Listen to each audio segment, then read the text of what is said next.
All right, Algebra 1, welcome back from break. We're going to do lesson 10 here, and this is going to be on multipliers. So, we were doing, we started on exponentials before break. You had the multiplier and we had the starting value.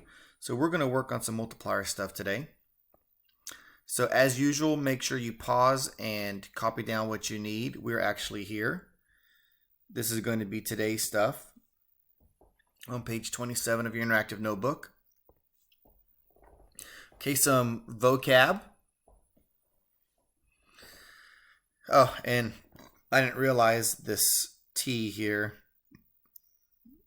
should be up here. That T should be gone. That was didn't convert well. All right, guys, on page 27. This is our learning target. Set up a Cornell note system style. We want to be able to find the multiplier given a percent increase or decrease. So these are the little formulas we use. It's pretty simple. Make sure you copy these down. So if something is growing, you're going to add that number to 100 and then divide that answer by 100. If something is decreasing, you're going to subtract that number from 100 and then divide by 100. So it's really the same thing. Except when you're decreasing, you subtract it from 100, and when you're increasing, you add it to 100. And then dividing by 100 is what makes it a decimal. And that's the multiplier. So I've got a nice little example here, and I've done all the work. It's already all worked out. Basically, you're saying, so you can, if you want to pause and copy this all down, go ahead. Basically, you got Tom here has made $50,000 his first year.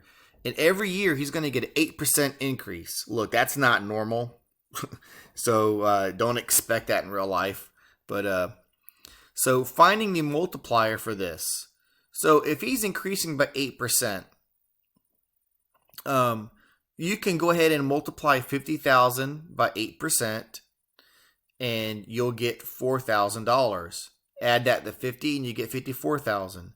You can then multiply $54,000 by 8%, 0.08, and you're going to get $4,320. And you can add that to 54,000, and you can just keep doing that over and over again. Or we can get the multiplier and just keep multiplying by it to work our way down. And that's what we're going to do here. So since it's a growth, we're going to add. We're going to do 100% plus 8%. That's right here. And that equals 108%. So that's the top of the fraction, 108. And when you divide by 100, you get 1.08. That's the multiplier. Bing, bing, bing. So this is basically multiplying by 1.08 each time. And that's what makes it grow. Now you can also confirm that multiplier if we were to take $68,024.45 and divide it by 62,985 and 60 cents, you would get 1.08. Remember, you can divide backwards, and that just confirms it. All right, so now if we wanted to go make the equation, we got the multiplier. It's here in yellow at 1.08. There's our multiplier. Remember, our equation is y equals a parentheses b to the x. A is the initial value or starting value. Well, the starting value is where x is 0. Our chart starts at year 1. We don't start at year 0. So you have to actually go backwards. So we would have had to divide 50,000 by 1.08. I don't know why my formatting's off a little bit. So that because we need to get the little spot before the year 1. And that gives us the initial value of 46,296. All right, but let's just keep this on the more simple piece. That was a complicated piece. This is the more simplistic piece here. Look, just get the multiplier. 3.5% increase. Add it to 100. You get 103.5. Divide by 100. There's our multiplier, 1.035. Pretty straightforward. A 6% decrease, you're going to subtract from 100. And our multiplier is going to be 0.94, because when you do 94 divided by 100.